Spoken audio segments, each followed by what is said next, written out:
Саламатсыңар балдар, кутман күнүңөр менен. Мындан ары силер кыргыз тили сабагынан 10 класстар үчүн 4 чейректин программалары камтылган теле сабактарды көрө аласыңар. Анда эмесе 4 чейректин 1 темасын баштасак. 4 чейректе кыргыз тили сабагынан биз силер менен морфология жана кеп маданияты деген бөлүмдү өтөбүз. Анын ичинен бүгүнкү биздин силер менен өтө турган темабыз этиштин татаал формалары, алардын мүнөздүү белгилери. Алгач морфология эмне экендигин эстеп алсак балдар. Морфология бөлүмү бизге эмнени үйрөтөт? Кадимки эле сөздөрдүн жасалышы, курулушу жана сөз түркүмдөрү жөнүндө маалымат берүүчү грамматикалык бөлүм морфология деп аталат. Бүгүнкү сабактын темасы этиштин татаал формалары, алардын мүнөздүү белгилери. Бул сабактан биз силер менен эмнени үйрөнө алабыз? Этиштин татаал формаларын, мүнөздүү белгилерин өтүү менен биз этиштин татаал формаларынын кандай түзүлөөрүн түшүнүп, анын мүнөздүү белгилерин ажырата алабыз. Этиштин татаал формалары 2 же андан ашык этиш сөздөрдүн бир мааниге бириккен тобу аркылуу уюшулат. Бирок алардын тутумун түзүп турган бөлүктөрү берген маанилери боюнча бирдей даражада болбойт. Алардын бири кыймыл-аракеттик негизги маанини билгизет да, калгандары анын маанисин толуктайт. Грамматикалык жактан ал маанини жыйынтыктайт. Мына ушул өзгөчөлүгүнө карай татаал этиштер 2ге бөлүнөт. Негизги этиш жана жардамчы этиш болуп. Негизги этишке жардамчы этиш же көмөкчү сөз кошулуп айтылса, татаал этишти түзөт. Татаал этиштер 2 сөздөрдөн түзүлөт деген жыйынтык мына ушундан келип чыккан. Мисал катары карап көрөлү балдар. Жаркынай жылмайып койду. Мында жылмайып койду татаал формадагы этиш болуп саналат. Мен үйгө бара жатам. Бара жатам татаал этиш. Мында кыймыл-аракет жөнүндөгү негизги түшүнүк чакчыл формасындагы алардын биринчи түгөйлөрү жылмайып, бара аркылуу берилди. Ал эми экинчи түгөйлөрү аларга кошумча маани киргизүү менен грамматикалык жактан жыйынтыкталды. Демек, негизги жана жардамчы этиштер маанилик жана грамматикалык жактан өз ара ажырагыс болуп уюмдашып келип, кеңири маанидеги кыймыл-аракетти билдирсе, этиштин татаал формалары деп аталат. Эми негизги этиш жана жардамчы этиш боюнча сөз кылсак. Негизги этиш чакчылдын а, э, ый, ып, ганы мүчөлөрү аркылуу жасалат. Ушул формалар аркылуу жасалат. Мисалдарга көңүл буралы. Класста сабак жүрүп жатат. Окуучу чарчаганын жеңе баштады. Кайрадан эл тынчый баштады. Султанмурат ордунан тура калды. Мисалдардагы баса белгиленген чакчыл формасындагы этиштердин алгачкы лексикалык маанилери сакталган жана сөз болуп жаткан окуядагы кыймыл-аракеттин негизги түшүнүгүн билдирип турат. Негизги этиштер лексикалык баштапкы маанилерин дайыма сактайт да чакчылдын формаларында турушат. Ал эми жардамчы этиштер төмөндөгүдөй белгилерге ээ. Биринчи баштапкы лексикалык маанисинен ажыраган болот да абстрактуу мааниде болот. Ошондой эле негизги этиш аркылуу берилген кыймыл-аракеттин кайсы жак тарабынан аткарылгандыгын билдирет.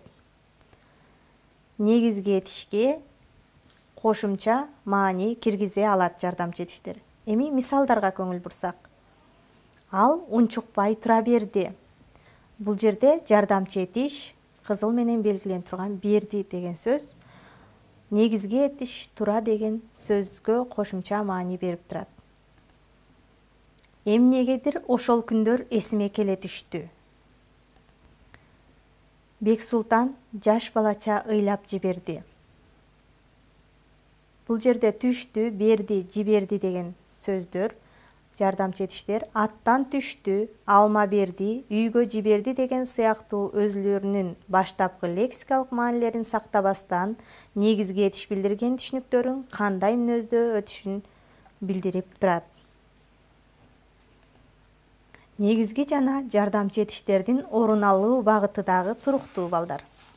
Башкача айтканда, алгач негизги этиш, андан барып жардамчы этиш жайгашат. Эскертүү: чакчылдар менен жак формасындагы этиштердин айкашы дайыма эле этиштин татаал формасын түзө бербейт.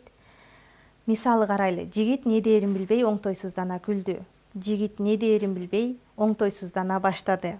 Бул жердеги оңтойсуздана күлдү жана оңтойсуздана баштады деген этиштер бири экинчисине карата бирдей эле каражат. Оңтойсуздана деген сөздү эки сүйлөмдө тең байкасаңыздар, мында бирдей эле чакчылдын А формасы аркылуу байланышканына карабастан, анын биринчи этишинде оңтойсуздана күлдү деген мисалды ала турган болсок, бул жерде экөө тең өз алдынча лексикалык мааниге ээ.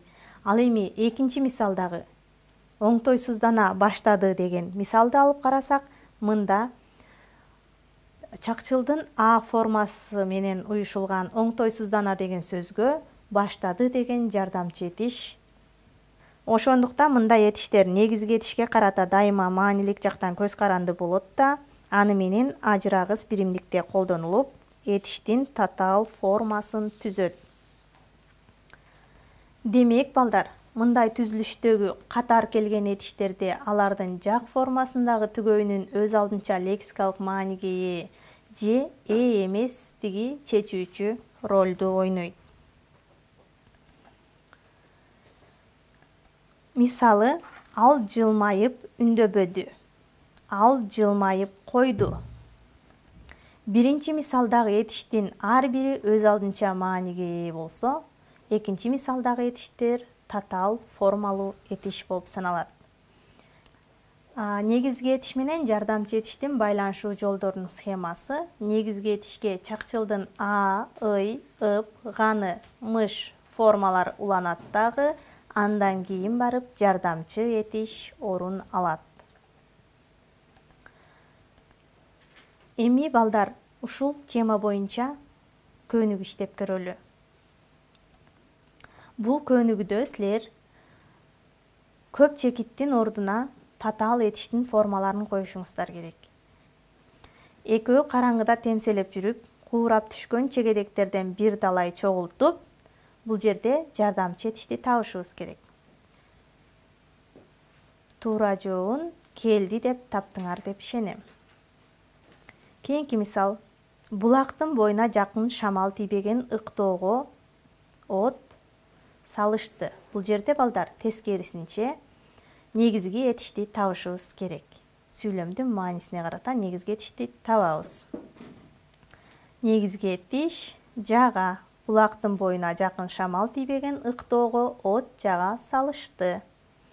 Кийинки мисал: от барган сайын алоолонуп, денеге жагымдуу бир аптап таратып, көп чекит. Демек бул жерге силер жардамчы этишти табасыңар. Жардамчы этиш туура жатты деген сөз. От барган сайын алоолонуп, денеге жагымдуу бир аптап таратып жатты. Эми бүгүнкү өтүлгөн сабак боюнча чакан тест иштеп көрөлү балдар. Негизги этиштер лексикалык баштапкы маанилерин дайыма сактайт да, чакчылдардын кайсы формаларында турушат? Асы а, ый кошулган элек мүчөлөрү, бсы ган, ар, бас мүчөлөрү, всы ып, ган, мак мүчөлөрү, гсы а, ый, ып, ганы мүчөлөрү. Ойлонобуз. Туура жообу гсы а, ый, ып, ганы мүчөлөрү. Экинчи суроо: чакчылдар менен кайсы формадагы этиштердин айкашы дайым эле этиштин татаал формасын жарата бербейт?